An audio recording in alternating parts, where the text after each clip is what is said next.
আগে আপনাকে আপনার বক্তব্যকে ঘিরে সক্রিয় রাজনৈতিক দল বিভিন্ন সংগঠনে বেশ আপত্তি তুলেছিল অভ্যুত্থান প্রসঙ্গে আপনার বক্তব্যকে ঘিরে, এবং তারই প্রেক্ষিতে শাস্তিমূলক ব্যবস্থা হিসেবে বিএনপি সিদ্ধান্ত নিয়েছিল আপনার সব রকম পদ, প্রাথমিক পদ, চেয়ারপারসন, উপদেষ্টার পদ, সব পদ থেকে 3 মাসের স্থগিতাদেশ ছিল। সেই স্থগিতাদেশ থাকতে থাকতেই আপনার মনোনয়নটা নিশ্চিত হলো বা চূড়ান্ত হলো। আমি একটু আপনার কাছে আসলে জানতে চাই যে কিভাবে হলো এই মনোনয়নটা, প্রক্রিয়াটা কি, কিভাবে যোগাযোগ হলো বা কোন পর্যায় থেকে যোগাযোগ হলো এবং চূড়ান্ত হলো?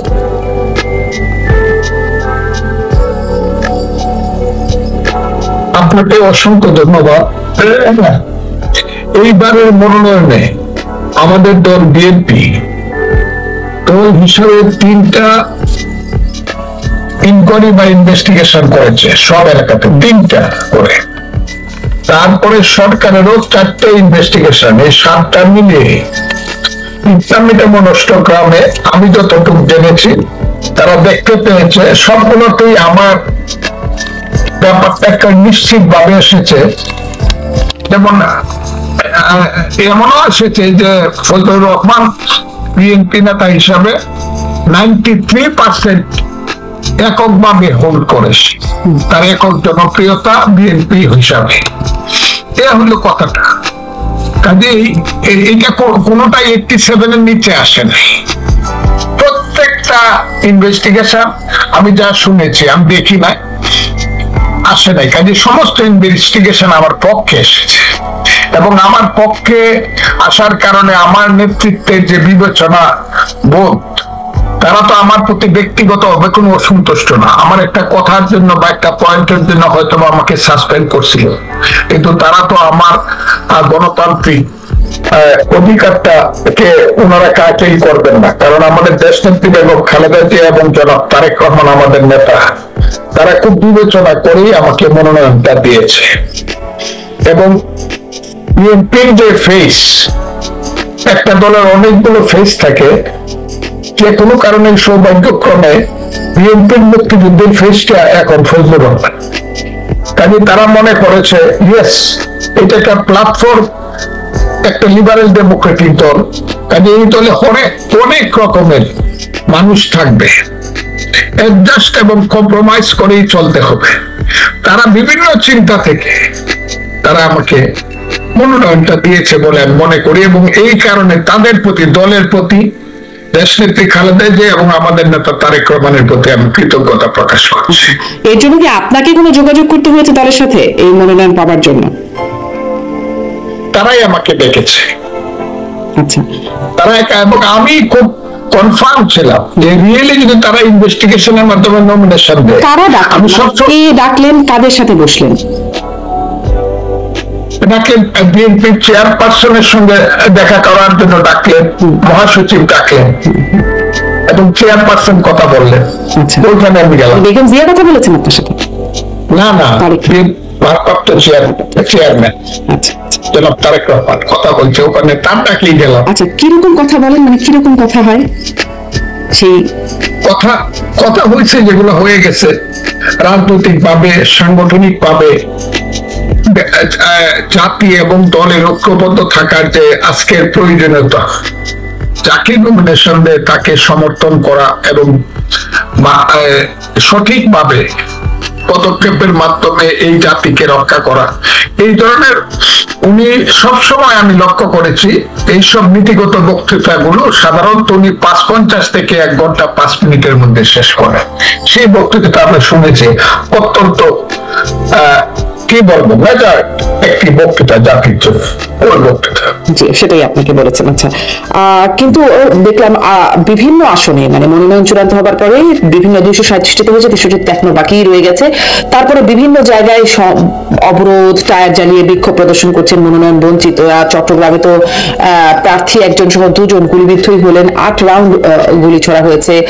রাজশাহীতে পুকুরে বিষ দিয়ে মানে প্রতিপক্ষরা এসে বা একই দলের মানুষ 2 কোটি টাকার মাছ নষ্ট হয়েছে, এরকম অভিযোগের টুকটাক বিভিন্ন জায়গা থেকে কিন্তু খবর আসছে। তারেক রহমান কদিন আগে, মনোনয়ন দেবার আগে আবেগ ঘনভাবে বলেছিলেন, মাকে সামনে রেখে, মার স্যাক্রিফাইসটাকে দেখিয়ে যে আপনারা ঐক্যবদ্ধ থাকবেন, তার সেই নির্দেশনাটা কি কাজে আসছে? হ্যাঁ, কাজে আসছে। কয়টা জায়গা থেকে আপনি বলেন তো দেখি? 237টা নমিনেশন দিছে। 237টা নমিনেশনের 5% জায়গা যদি ধরেন তাহলে তো 12টা-13টা পার্লামেন্ট সিট। কয়টা জায়গা? 5% জায়গা তো কিন্তু গন্ডগোল হয় না নমিনেশনের মধ্যে, কারণ যেহেতু এটা নমিনেশনের ব্যাপার, এমপি হওয়ার ব্যাপার, এখানে এক একটা জায়গাতে 4জন 5জন 6জন করে ক্যান্ডিডেট আছে। যে একজন পাবে অন্যরা পাবে না, তারা এগ্রি হইলে পরে প্রাথমিকভাবে কিছু ধরনের স্লোগান, কিছু ধরনের প্রতিবাদ হতেই পারে, এবং সেটা খুব সামান্য হয়েছে, মাইনর, খুব মাইনর হয়েছে। এবং আমি আপনাকে বলতে পারি যে এটাও কি মাইনর? 2জন ব্যক্তি গুলিবিদ্ধ হয়ে এখনো হাসপাতালে কেন গুলিবিদ্ধ হয়েছে এটা এখনো পরিষ্কার না যে নিজেদের দলের কোনো গন্ডগোল হয়েছে। অনেকেই মনে করছে প্রতিপক্ষ যারা আছে নিজেদের মধ্যে না, প্রতিদ্বন্দ্বী দল যারা আছে তাদের মধ্যে থেকে চক্রান্তমূলক ভাবে কেউ কাজটা করছে, এটা হলো সবাই মনে। এখন তো ইট ইজ নট ক্লিয়ার কে গুলি করছে। আচ্ছা আচ্ছা, কিন্তু খবর যেটি আসছে যে বিএনপির অপরপক্ষের কাছ থেকে, আমি আপনাকে ডিভিশন ধরে বলতে পারি, দু একটা ডিভিশনে 1-2টা এলাকাতে হয়েছে, কোথাও কোনো শব্দ হয়। আচ্ছা, আমি আমার জেলা বলতে পারি 4টা নমিনেশন হয়েছে, 6টার মধ্যে 4 মিনিটের জন্য কোনো স্লোগান হয় না বিরুদ্ধে, সব মেনে নিচ্ছে। বাকি যে আসনগুলো আছে অ্যাডভোকেট ফজলুর রহমান, যে 63টি আসন আছে, সেখানে মির্জা ফখরুল ইসলাম আলমগীর বলছিলেন মনোনয়ন ঘোষণার আগে যে শরিকদের বা আন্দোলনে যারা জোটসঙ্গী ছিল তাদের মনোনয়ন দেখে পরে এটি চূড়ান্ত করা হবে, মানে শরিকদের জন্য খালি রাখার একটা আয়োজন এর মধ্যে আছে। আর শরিকদের কাউকে মনোনয়ন বা এই আসনগুলোতে দেয়া হলে বিএনপির কর্মীদের মধ্যে আসলে কেমন প্রতিক্রিয়া হবে বলে মনে করছেন, বা কেমন হবে? তারা কি আসলে সেই শরিকদের জন্য কাজ করবেন বা প্রার্থীদের পক্ষে কাজ করবেন? এটি একটা প্রশ্ন। কারণ ধরেন কয়েকটা উদাহরণ, যেসব জায়গায় আগে থেকে গ্রিন সিগন্যাল আছে, যেমন নুরুল হক নূরকে তার আসনে গ্রিন সিগন্যাল, ঝিনাইদহে রাশেদকে গ্রিন সিগন্যাল, জুনায়েদ সাকি, আন্দোলিত যারা গ্রিন সিগন্যাল পাচ্ছেন, এর মধ্যে দেখলাম জুনায়েদ সাকির আসনে তাকে বিএনপির কর্মীরা ঝাড়ু মিছিল করেছে তার বিরুদ্ধে, তাকে নাস্তিক আখ্যায়িত করে। তারপরে দেখলাম নুরুল হক নূর বেশ আগেই তার আসনে বিএনপি কর্মীরা তাকে রাস্তা অবরোধ করে রেখেছিল, সেনাবাহিনী পুলিশ অনেক কিছু হয়েছে, সেখানে গেছে, তারপর তাকে যেতে সহায়তা করেছে। আন্দালিব রহমান পার্থের কর্মীর উপরে বিএনপির কর্মীদের আক্রমণের ঘটনা তিনি বলেছেন, নিজেই বলেছেন, মানে এরকম ঘটনা তো দেখছি। তাহলে যখন মনোনয়নটা দেয়া হবে বা যদি দেয়া হয়, তাহলে কর্মীরা কি তাদের পক্ষে কাজ করবেন? বাস্তবতাটা কি এরকম? আমি আপনাকে একটা কথা বলি, এটা তো কোনো স্ট্যাচু না, দলটা তো কোনো ভাস্কর্য না যেটা নড়াচড়া করবে না, শুধু দাঁড়ায় থাকবে সুন্দর হইয়া।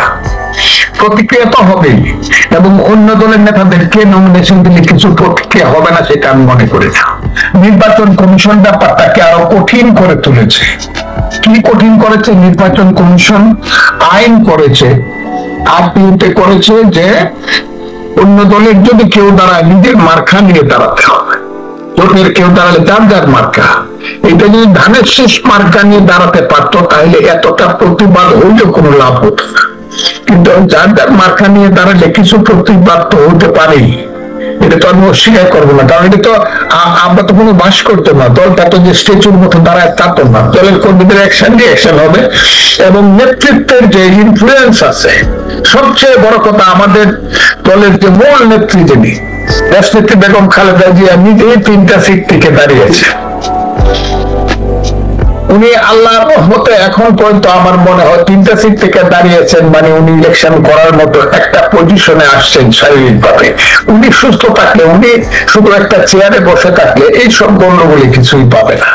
মানুষ যদি দেখে দেশনেত্রী বেগম খালেদা জিয়া সুস্থ, তাহলে দলের মধ্যেই সবাই কোনো কিছু হবে না, সব মেনে নেবে। তার মানে এটা আমি মনে করি, মানে যাকে নমিনেশন দেয়া হবে তিনি দলের বাইরে শরিক দলের হলেও আসলে তাদেরকে মেনে নেবে, কর্মীরা তাদের পক্ষে কাজ করবে। তাই হবে। আচ্ছা, আপনি সেটি মনে করছেন। আপনি বলছেন দলীয় চেয়ারপারসন বেগম খালেদা জিয়া তিনি 3টি আসনে সেই ইনফ্লুয়েন্স আছে দলের উপরে, তার সেই হাত আছে, সেই যোগ্যতা সম্পন্ন নেতৃত্ব ওনার আছে। আচ্ছা, কিন্তু তারপরেও ঘটনা কিছু যেগুলো ঘটে যাচ্ছে, যেগুলো ঘটতেই পারে, তা তো ঘটতেই পারে। ভাই ভাই যখন সম্পত্তি ভাগ হয়, পিতা না থাকলে পরে আপন ভাই দেখা যায় গন্ডগোল হচ্ছে, কিন্তু তারপরে আবার ভাই ভাই আবার একসাথে হয়, সব জায়গায় তাই হবে। বড় দল এটা, এই দলের নমিনেশন পাইলেই পাশের সম্ভাবনা উজ্জ্বল, কাজে কে চায় না এমপি হতে। এই হলো ব্যাপারটা। জি, কিন্তু এই যে এতদিন ধরে বিএনপির বিরুদ্ধে যে এই বিষয়গুলো এসেছে, যার সত্যতাও আছে, বিএনপি দখলবাজি, চাঁদাবাজি এগুলোতে লিপ্ত হয়ে গেছে, এগুলোতে বিএনপির একটা নেতিবাচক ইমেজ হয়েছে। এখন এটি যখন আবার আসছে যে এই সংঘর্ষগুলোকে কেন্দ্র করে এখন তো কেবল শুধু, সামনে হয়তো আরো হবে এই আশঙ্কা করা হচ্ছে, তাতে নির্বাচনে কি বিএনপি ক্ষতিগ্রস্ত হবে কিনা এই বিষয়গুলোর প্রভাবে? আমি আপনাকে বলছি যে কোনো মহামানব হইলে পরেও তার বিরুদ্ধেও কিছু লোক থাকে। আমাদের যে ইসলামের নবী, দিনের নবী হযরত মুহাম্মদ সাল্লাল্লাহু আলাইহি সাল্লামের বিরুদ্ধে তার জীবিতকালীন সময়েই অনেক লোক ছিল যাদেরকে উনি চিহ্নিত করছেন মুনাফিক হিসাবে। তারাও মুসলমানই ছিল, কিন্তু মুনাফিক মুসলমান। পৃথিবীতে কোন নেতৃত্বের বিরুদ্ধে কেউ থাকবে না, এটা যদি মনে করেন রাজনীতি হলো মানে এই যে কন্ট্রাডিকশনের ব্যাপার, কন্ট্রাডিকশন না হলে রাজনীতি আগাবে কে? প্লাস মাইনাস না হয়ে যেত, রাজনীতি আগাবে কি করে? দুইটা বিদ্যুতের তার যদি প্লাস এবং মাইনাস না হয় তাহলে এখান থেকে তো আলো হবে না, চলবে না। কাজে এটা হতে পারে কিছু ধরনের স্লোগান, পাল্টা স্লোগান হবে, তারপরে স্বাধীনতা ক্ষতিগ্রস্ত হবে না বলে মনে করছেন? মানে আপনি একটা কথা বললেন না যে বিএনপি এখন প্রতীক পেলেই বা নমিনেশন পেলেই জয়ের সম্ভাবনা উজ্জ্বল। এই বিষয়টা ছিল যখন আমরা 24-এর নির্বাচন, আমিডামি যাকে বলা হয়, নির্বাচন দেখলাম, তখন আওয়ামী লীগের নমিনেশন নৌকা পেলেই সে জিতবে, বা ধরুন তার আগে স্থানীয় নির্বাচন যখন হলো তখনও এরকম নৌকা প্রতীক পেলেই জিতবে বলে নৌকার ভিতরেই তখন একটা গন্ডগোল শুরু হয়ে গেল এবং ব্যাপক সহিংসতার ঘটনা ঘটেছিল। মানে সেরকম কিছুর আশঙ্কা দেখেন কিনা? না, দেখি না। এই কারণে, কারণ বিএনপির কর্মীরা গত 15 বছর বা 20 বছর যাবত এমন বঞ্চিত ছিল জেল জুলুম অত্যাচারে, তাদের মধ্যে খুব বিক্ষোভ থাকবে। এটা যেমন সত্য, আবার প্রয়োজনে দলের পক্ষে একদম হার্ট টু হার্ট একত্র হবে, এটাই সত্য। এখন পর্যন্ত তো ক্ষমতার মজাটা পায় নাই। আর আপনাদের বলছেন যে লুটপাট, চাঁদাবাজি, এগুলা খুব সামান্য ব্যাপার। আমি সবসময় বলি, বিএনপির একটা কর্মী যখন 3 বছর জেল খেটে জেল থেকে বেরিয়ে দেখেছে তার স্ত্রী ঠিক মতো সিরা কাপড় পরে থাকে, একটা শাড়ি নাই, তার সন্তানের ওষুধ, সন্তানের চিকিৎসা করতে পারে নাই, হয়তো বা সে 10,000 টাকা কারো কাছ থেকে নিচ্ছে, আমি কথাটা বলি, বা হয়তো বা সে বাসের দিকে 10 টাকা চাঁদা তুলছে। এইটাকে যে মানুষ বড় করে দেখতেছে বা আপনারা বড় করে দেখতেছেন, যারা ব্যাংক দখল করছে তাদের ব্যাপারে বলেন না। এই যে সুফি সাদেন উজ্জ্বল, হ্যাঁ, শুধু জামা পরে, মাথায় টুপি, মুখে দাড়ি, গায়ে সাদা পোশাক, জামাতে ইসলাম। জামাতে ইসলাম মানে জামার মধ্যে ইসলাম, মনের মধ্যে না। এরা যে ব্যাংক লুট করে ফেলতেছে, প্রতিষ্ঠান লুট করে ফেলতেছে, শুধু রাজশাহীতে একটা 13,000 কোটি টাকার প্রতিষ্ঠান দখল করছে, সমস্ত বিএনপি লুট করে তো বাংলাদেশে 1300 কোটি টাকা লুট করে বলে আমার জানা নাই। কোথাও থেকে কেউ 10 কোটি টাকা চাঁদা নিয়ে গেছে এরকম জানা নাই। ওই একটা বাস স্ট্যান্ড দিকে করে টাকা হতে পারে, এবং এরা আস্তে আস্তে তাদেরকে বহিষ্কারও করা হচ্ছে। তারা ক্রমশ যার সম্পর্কে শুনছে তাকেই বহিষ্কার করেছে। এবং আমার ধারণা আলটিমেটলি ঠিক হয়ে যাবে। এটা এতে ওই যে ভোটের উপরে প্রভাব পড়বে। যদি প্রভাব পড়ে দেন না ভোটটা, তাহলে জামাত আসে না কেন? ভোটটা চাইলেই কেন বলে পিআর লাগবে, ডিআর লাগবে, সিআর লাগবে, সিএস লাগবে। মুসলমান হিসাবে আমরা একটা বিয়া করছি, আরো 3টা বিয়া করার না দিলে আমরা ইলেকশনে যাব না, এগুলা করে কেন? ইলেকশনে আসুক না। বিএনপির জনপ্রিয়তা নাই, অন্যরা ইলেকশনে আসতে চায় না কেন? জি, আপনি মনে করছেন? জি জি, হ্যাঁ, এরা ইলেকশন আসে না, এরা জানে যে ইলেকশন হলে বিএনপি মিনিমাম 2/3 সিট পাবে, মিনিমাম, আরো বেশি পাবে একাই। জি, মানে ধারণাটা তো সেরকমই ছিল আগেও, বিভিন্ন জরিপ বা মানুষের এখনো আছে। কিন্তু এই যে বিশ্ববিদ্যালয় যে কেন্দ্রীয় সংসদ নির্বাচনগুলো হলো, তাতে কিছুটা এই জায়গায় একটা প্রশ্নবোধক তৈরি হয়েছে কিনা, মানে মানুষ যেখানে নিশ্চিত ছিল এটাই হবে, কিন্তু সেখানে একটা প্রশ্নবোধক যে আসলে কি হবে, এরকম একটা তৈরি হচ্ছে কিনা। কারণ মানুষের মানে বিশ্ববিদ্যালয়ের নির্বাচনে বিএনপি ভালো করতে পারবে। ঢাকা বিশ্ববিদ্যালয়ের ইলেকশনটা হয়েছিল সময় 2005-7 দিন, একটা স্ফুলিং এর মতো স্পার্ক করছে। আরে বাবা, ইসলামী ছাত্র শিবির ঢাকা বিশ্ববিদ্যালয় জিতে গেছে। এখন কিন্তু সবাই জানে তারা 2 নম্বরই করে দিচ্ছে। নীলক্ষেত থেকে ব্যালট বাক্স ছাপায় দিচ্ছে, ব্যালট পেপার ছাপায় দিচ্ছে, এটা সবাই জানে। আর প্রশাসন, ভাইস চ্যান্সেলর থেকে ধরিয়া এই যত প্রক্টর থেকে ধরে সব প্রশাসন হলো তাদের পক্ষে। তো এই একই বিষয়ে আপনি বলছেন, মানে এই অভিযোগটা কি জাকসু, রাকসু, চাকসু সবগুলোর ক্ষেত্রেই? সব ব্যাপারে এই জায়গাগুলো তারা খুব কৌশল করে, কৌশলও বলবো না, এটাকে বলবো আমি অপকৌশল এবং কূটকৌশল করে দখল করছে। যখন ছাত্রলীগরা এই ইউনিভার্সিটি গুলা দখল করেছিল, সব গিয়া টাকা পয়সা দিয়ে হোক, হাতে পায়ে ধরে হোক, করে হোক, ছাত্রলীগটাকে তারা প্রথম ওখানে ছাত্রলীগটাকে ছায়া হিসাবে, ছাপা হিসাবে রাখিয়া এর নিচে তারা বড় হয়েছে গত 15 বছর। এই একই ঘটনা, এই একই আপনি যেটাকে কূটকৌশল বলছেন, কোটানকোট, সেই কূটকৌশলটা জাতীয় নির্বাচনে হবে না।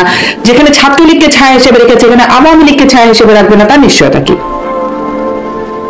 আওয়ামী লীগকে ছায়া হিসাবে রাখলেও যতই রাখুক আওয়ামী লীগকে, আওয়ামী লীগের ভোট, আমি আওয়ামী লীগ করছি 36 বছর, ছাত্রলীগ আওয়ামী লীগ মিলে। আমি আওয়ামী লীগের এমপি ছিলাম, সেন্ট্রাল এক্সিকিউটিভ মেম্বার ছিলাম, ছাত্রলীগের প্রেসিডেন্ট সেক্রেটারি ছিলাম কেন্দ্রের।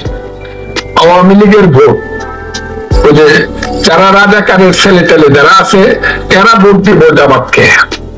আর আওয়ামী লীগ যেহেতু মুক্তিযুদ্ধের পক্ষের দল, সমস্ত দোষ ত্রুটি থাকা সত্ত্বেও উভয় আওয়ামী লীগের ভোটটা হয় সেন্টারে আসবে না, 1 নম্বর।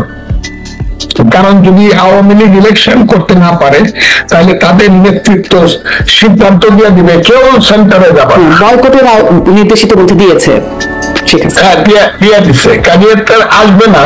কাজে এই ভোটটা আশা করাটা খুব বাতুলতা। আর তা না হলে যদি কেউ আসে, তারা ভোট দেবে দানের শেষে, চারি পাল্লা বা জামাতকে ভোট তারা দিবে না। তো ছাত্র সংসদে হলো, ছাত্র সংসদ হলো কোনটা? ছাত্র সংসদ, জাকসু, রাকসু, ডাকসু, চাকসু, এগুলোতে কেন হলো এরকমটা?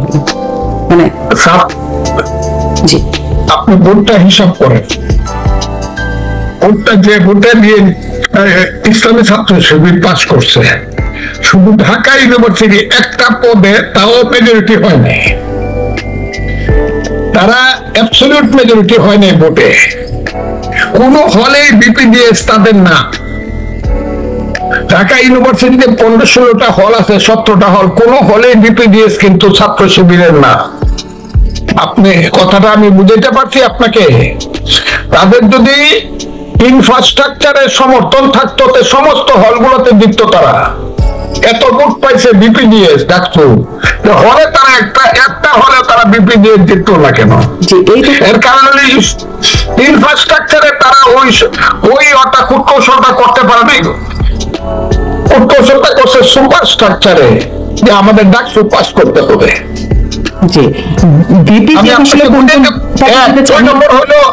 ডাকসুতে জয়লাভ করলে পার্লামেন্ট ইলেকশনে জয়লাভ করবে, তাহলে তো ছাত্র ইউনিয়ন যখন উত্তরসনে জয়লাভ করছিল, কমিউনিস্ট পার্টি মুজাহিদুল ইসলাম সেলিম ছাত্র ইউনিয়নের মাহবুব জামানরা যখন পাস করছিল সব ইউনিভার্সিটি, তখন তো তাহলে নেপা কমিউনিস্ট পার্টিতে উত্তরসনে সব পাস করতো।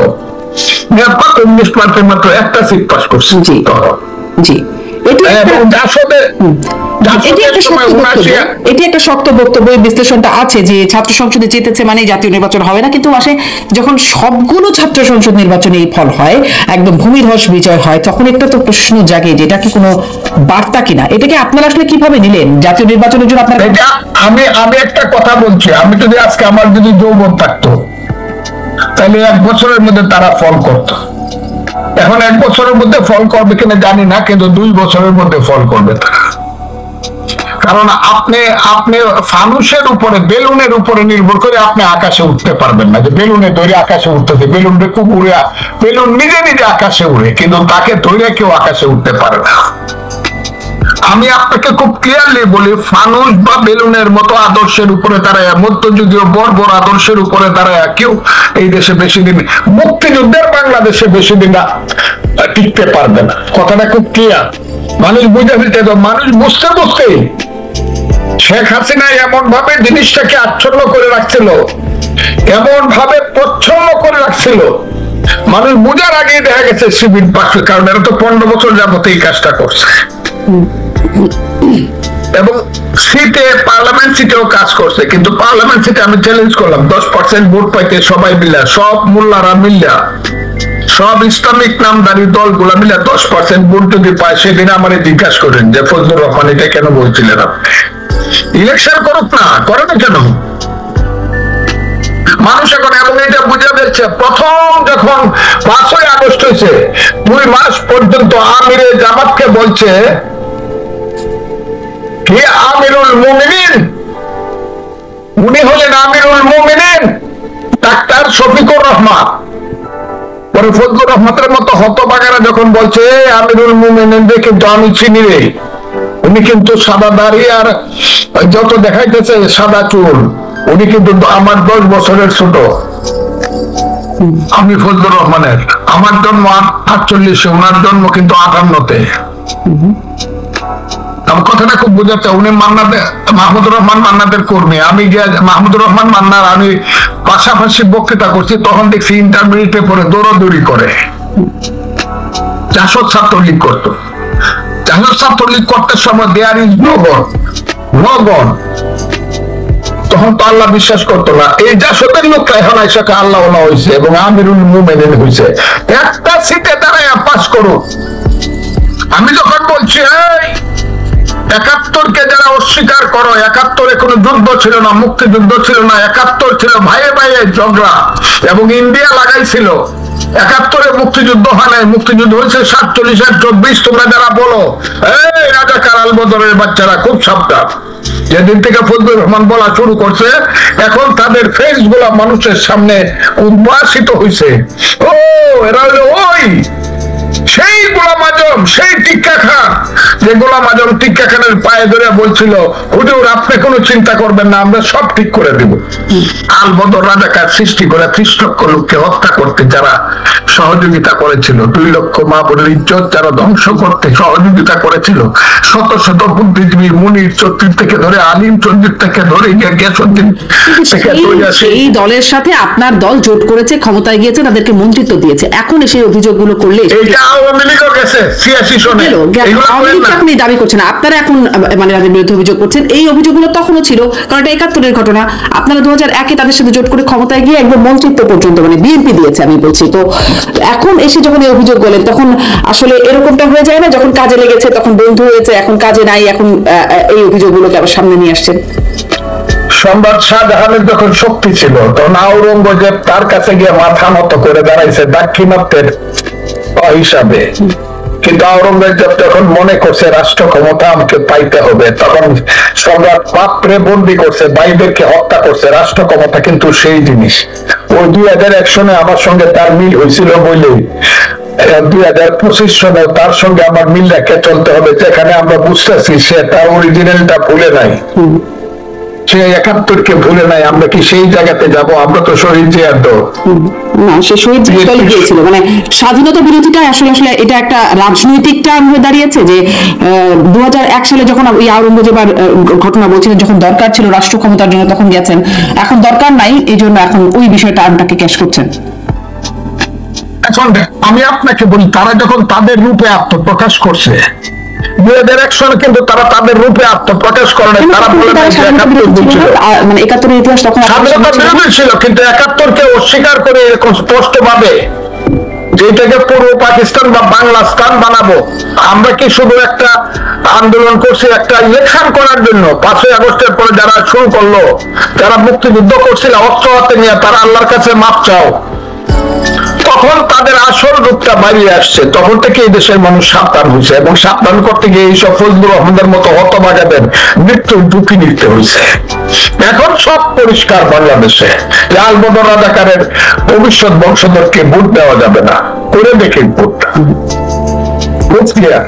এটা হবে না। হ্যাঁ, বিএনপি তাদের সাথে করছে, আওয়ামী লীগও করছে, প্লাস মাইনাস করতে। পলিটিক্সটা তখন ক্লিয়ার ছিল না। There must be clear politics. যে পলিটিক্সটা জামাত শুরু করছে, যদি সেইটাই যদি ভিত্তি হয় তাহলে তো ক্লিয়ারই তো ছিল। মানে বরং তখন যাদেরকে আপনারা বঞ্চিত দিয়েছেন তাদের বিরুদ্ধে সরাসরি যুদ্ধাপরাধের অভিযোগ ছিল। কিন্তু জিনিসটা হলো এখন যেটাতে জামাত নিজেরাই আনছে, 71 ঠিক ছিল না বেঠিক ছিল, সঠিক ছিল না বেঠিক ছিল, কথাটা খুব বোঝার চেষ্টা করে। 71 যারা মানে তারা একদিকে থাকবে, 71 সঠিক ছিল, 71 যারা মানে না তারা আরেক দিকে থাকবে। আমরা হলাম 71 সঠিক ছিল সেটার পক্ষে। জি, এখন আপনাদের এই অবস্থান, মানে 2001 সালে অবস্থান ভিন্ন হলেও এখন এই অবস্থান। এবং এই অবস্থান না থাকলে পরে বাংলাদেশ থাকবে না, বাঙালি জাতিসত্তা থাকবে, কিন্তু বাঙালির জাতি রাষ্ট্র থাকবে না। আমি আপনাকে বলে দিলাম, বাঙালির কোনোদিন রাষ্ট্র ছিল না, বাঙালি জাতিসত্তা ছিল সেই পাল বংশের আমল থেকে, পূর্ববর্ধন থেকে ধরিয়া এখন থেকে কত বছর, সরি 7ম শতাব্দীর থেকে ধরিয়া আজকে 1800 বছর যাবত বাঙালির কোন রাষ্ট্র ব্যবস্থা ছিল, রাষ্ট্র ছিল না। যেমন ইসরায়েল রাষ্ট্র হয়েছে, ইহুদিদের কোন রাষ্ট্র ছিল না, বাহাদুরদের পরে রাষ্ট্র হয়েছে। এই বাঙালির কোন রাষ্ট্র ছিল না, বাঙালি জাতি ছিল। সেই যে জাতি রাষ্ট্র আমরা সৃষ্টি করছি, সেটা আমাদের ওই যে পূর্বপুরুষরা রক্ত দিছে, আর বড় কথা নাই বা বললাম। সেই আমাদের সেই উসমান খাঁ, বোকাইনগরের উসমান খাঁ, সেই আমাদের ব্রিটিশের বিরুদ্ধে যুদ্ধ করা প্রথম ব্যক্তি ফকির মজবুসা, সেই যুদ্ধ করার দিন যারা রক্ত দিয়ে পদ্মা মেঘনায় যমুনার পানি লাল করেছে, সেই তিতুমির সূর্য সেন। এবং মডার্ন পলিটিক্সে আইসা দেখা গেল আমাদের সেই নেতারা, দেশবন্ধু চিত্তরঞ্জন দাস, শেরে বাংলা একে ফজলুল হক, হুসেন শহীদ সোহরাওয়ার্দী, নেতাজি সুভাষ বোস, মৌলানা আব্দুল হামিদ খান ভাসানী, বঙ্গবন্ধু শেখ মুজিবুর রহমান, এই যে বাঙালি জাতিসত্তাকে আস্তে আস্তে এর মধ্যে একটা ভুল হয়েছে। 47 সনে বাঙালি জাতিসত্তাকে 2 ভাগ করে বাঙালি জাতিসত্তা ধ্বংস করার সাংঘাতিক বড় বাজে পদক্ষেপ নিয়েছিল গান্ধী এবং জিন্নাহ। কারণ তারা মনে করছিল বাঙালিরা যদি এক থাকে, বাংলা যদি এক থাকে, কলিকাতা যদি এক থাকে, তাহলে এরা শাসন করবে ভারতবর্ষ। কোন চক্রান্ত করে বাংলাকে ভাগ করছে, বাংলা ভাষাকে ভাগ করছে, বাংলা সংস্কৃতিকে ভাগ করছে। 40 কোটি মানুষ আমরা বাঙালি জাতি, সারা পৃথিবীতে আমাদের অবস্থান হলো 4 নম্বরে, সেই 5 নম্বরে। সেই বাঙালি জাতি আমরা যুদ্ধ করছি, যুদ্ধ করে করে রক্ত ঢালছি ব্রিটিশ আমলে। আমাদের মায়েরা বোনেরা নীল সাহেবদের অত্যাচারে কেঁদে কেঁদে ছড়া বলেছে, ছেলে ঘুমালো, পাড়া জুড়ালো, বর্গিয়ে নোটিস। সেই ক্ষুদিরা গত 17 বছরের শিশুরা একবার বিদায় বেমার ঘুরে আসি বলে ফাঁসির মঞ্চে গেছে। সেই চট্টগ্রামের একজন স্কুল মাস্টার সূর্য সেনের মতো লোকেরা পাহাড়ে গিয়ে যুদ্ধ করছে। সুভাষের মতো একজন ব্যক্তি দেশ থেকে দেশান্তরিয়া বিশ্বকে কাঁপায়া দিয়া। আপনি খুব দারুণ করে আসলে বলছেন, কথাগুলো অনেকক্ষণ ধরে শোনার মতো। আপনার যে উপস্থাপন, এই ইতিহাসটা আবার এক একজন এক এক রকম ভাবে উপস্থাপন করে, এবং সবচেয়ে মানে যেটি বলার মতো বিষয় সেটা হচ্ছে যে এই ইতিহাসে সেই 47 থেকে 2025 সাল পর্যন্ত যদি কোনো ভুল করে থাকেন, যদি কারো মনে কষ্ট দিয়ে থাকে, তার জন্য জামায়াত ইসলামের আমির নিঃশর্ত ক্ষমা চেয়েছেন সবার কাছে। সেটিকে কি মানে সেই ক্ষমাটাকে আপনারা আমলে নিচ্ছেন কিনা? আমি একটা কথা বলি, পৃথিবীতে কোন রাজনৈতিক দল যদি সবচেয়ে বেশি মিথ্যা কথা বলে, ফজরের নামাজ পড়া থেকে মিথ্যা কথা বলা শুরু করে, আর রাতে ঘুমানোর পর্যন্ত যে মিথ্যা কথা, যে দল মিথ্যুক, আমি মিথ্যাবাদী যে দলটা বলবো, সেই দলটার নাম হলো জামাত ইসলাম। একদম তাদের নেতা মওদুদী থেকে ধরে 1940 সালে যখন তাদের প্রতিষ্ঠা হয়েছিল, যার বয়স এখন, চেতনের বয়স এখন 75 বছর, এরা মিথ্যাবাদী। এরা পাকিস্তান সমর্থন করে নাই, বাংলাদেশ সমর্থন করে নাই, আবার যখন ইতিহাস করবো আমরাই সমর্থন করবো, মৃত্যু। এবং একটা জেনারেশন, 2টা 3টা জেনারেশনকে এরা ধ্বংস করে দিচ্ছে মিথ্যা কথা বলে বলে। ওই পবিত্র ধর্মের নামে তাদেরকে স্বপ্ন দেখায় দেখায় শেষ করে দিচ্ছে বাংলাদেশটাকে। আমি এদের কথা, আমি তাদেরকে চ্যালেঞ্জ করছি, 2টা চ্যালেঞ্জ করছি আমি জামাতের আমিরকে, বড় কথা বললেন না, আমার সাথে বসেন, আমি আপনার চেয়ে 10 বছরের বড়। আমি যখন এমসি কলেজে বক্তৃতা করতাম, ওই সিলেটে উসমানী মেডিকেল কলেজে যখন আমার কর্মীরা আমি বিপি বানাইতে যাইতাম, তখন ওরা পিছনে পিছনে দৌড়াইতো ওদের বিপি। আমি যাকে চাইছি সে হয়েছে মেডিকেল কলেজে, উসমানী কলেজের বিপি। আমি যাকে চাইছি সিলেটে, সে হয়েছে মদন মোহন কলেজের বিপি। আগের কথা, এখন তো আসলে অনেক নেতৃত্ব। আমি চ্যালেঞ্জ করছি যে বসে না।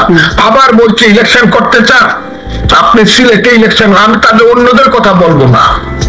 সিলেটে প্রথম ইলেকশন করছে 17-এ, ভোট পাইছে 17,000। 1991 সন, 1996 সনে ভোট করছে, ভোট পাইছে 18,000। 2001 সালে ভোট করছে দাঁড়িপাল্লা লইয়া, ভোট পাইছে তার এলাকাতে কোলাউড়াতে 11,000। 17 আর 18 কত হইল? 35 আর 11 46,000 ভোট। আমিও ফেল করছি, কিন্তু আমি হলে 1 লাখ ভোট পাইছি একবার। 3বার ইলেকশন করে আমার ভোটের অর্ধেক ভোট হয়েছে না। আমার কথাটা খুব বুঝে, ও তো মানে বড় কথা বলা ভালো না তো। আমি বলছি দাঁড়ান, কোন সিটে দাঁড়াবেন? যদি আমার দল আমাকে নমিনেশন দেয়, আপনারা যে বড় কার বিরুদ্ধে দাঁড়াইতে বলেন? জি, এটি আপনার বিশ্লেষণ। এই দেশের মানুষ, একটা কথা আপনাকে বলি, কোনদিন যদি জানে আলবদর রাজাকার আল শমসের বংশধর, তাদেরকে ভোট দেবে না। কিছু মানুষ ভোট দিতে পারে, এই দেশের মেজরিটি মানুষ মানে স্বাধীনতা বিরোধীকে ভোট দেবে না। আমি চ্যালেঞ্জ করলাম, একটা মানুষ ফাঁকে ফাঁকে পাস করে আইসা করে, সেটা ভিন্ন কথা। তাও বিএনপির মতো রাজনৈতিক দলের সহায়তা নিয়ে, আওয়ামী লীগের মতো রাজনৈতিক দলের সহায়তা। স্পষ্ট আপনার বিশ্লেষণ, আপনার বক্তব্য স্পষ্ট। একটু আসি যে আপনি বলছেন আপনি 36 বছর রাজনীতি করেছেন, আওয়ামী লীগের মনোনয়নে ছিলেন, আপনি এমপি হয়েছেন, কিন্তু মানে এটার কারণে মানে অনেকেই ভাবে আপনি এখনো আওয়ামী লীগেরই প্রতিনিধিত্ব করছেন, বিএনপিতে এসে আপনি আওয়ামী লীগের পারপাস সার্ভ করছেন। এই প্রসঙ্গে আপনি কি বলবেন? এটা নিয়ে অনেক প্রচারণা আছে, আপনি নিজেও সেটি শুনেছেন নিশ্চয়ই। আপনি এই বিষয়ে আপনার কি বক্তব্য? এটা যদি করতাম, আমার দল তো আমাকে নমিনেশন দিত না। আপনি বুঝেন, আমার দলের নেতৃত্ব বুঝে না যে আমি আওয়ামী লীগের না, আমি মুক্তিযুদ্ধের পারপাস সার্ভ করতেছি, এবং এটা আমি সার্ভ করে যাব। এতে আমি এমপি হই না হই, জীবন থাকুক বা না থাকুক, আমি মুক্তিযুদ্ধ ছাড়ব না। মুক্তিযুদ্ধ এই জাতির, হাজার বছরের বাঙালি জাতির সবচেয়ে বড় অর্জনের নাম হলো মুক্তিযুদ্ধ। আমি সেই মুক্তিযুদ্ধ ছাড়বো না। আমি যুদ্ধে গেছি, পাশের ছেলেটা লাফ মেরে গুলি খায় পড়ে গেছে, আমাকে বলে গেছে মামা মারে দেখো, সেই মা পাগল হয়ে মারা গেছে, আমি তাকে ভুলে যাব? সেই মুক্তিযুদ্ধকে ভুলে যাব? আমার এলাকা হলো হাওড় অঞ্চল। হাওড় অঞ্চলে একটা ছেলে হচ্ছে বীরুত্তম জগৎজ্যোতি দাস, ওই আজমেরিগঞ্জের দলছুকা নামক একটা জায়গাতে যুদ্ধ হয়েছিল। পাক বাহিনীর দ্বারা যখন তারা ঘেরাও হয়ে গেছে, তখন সে তার সমস্ত, সে ছিল কমান্ডার, 50-1 বলল তোরা যা, আমি কাভারিং ফায়ার দিয়ে আটকে এই পাকিস্তানি বাহিনীকে তোরা পাইছে যা, আমার মৃত্যু হবে। শেষ গুলিটি পর্যন্ত করার পরে সে পাক বাহিনীর গুলিতে, হানাদার বাহিনীর গুলিতে আজমেরিগঞ্জে মারা গেল। তার লাশটা পট গাছে টাঙ্গায় রইল, পয়চা পয়চা পড়ছে। আমি সেই জগৎজ্যোতি দাসের মুক্তিযুদ্ধকে ভুলে যাব? আমি মহাপাপী হব না? আমি ওই যে 7 লক্ষ মানুষ মরছে, শুধু শরণার্থী ক্যাম্পে 7 লক্ষ মানুষ মরছে, শিশু নারী, আমি সব ভুলে যাব। আমার সব ভুলিতে হবে, কেন ভুলে যাবো আমি? আমার মুক্তিযুদ্ধের চেয়ে যদি উন্নত কেউ দেখাইতে পারে, তাকে তাহলে আমি মুক্তিযুদ্ধের ব্যাপারে চিন্তা করব। এখন পর্যন্ত বাঙালি জাতি বনে মুক্তিযুদ্ধের মতো ইতিহাসের গৌরব আর কোনোদিন আসবে না।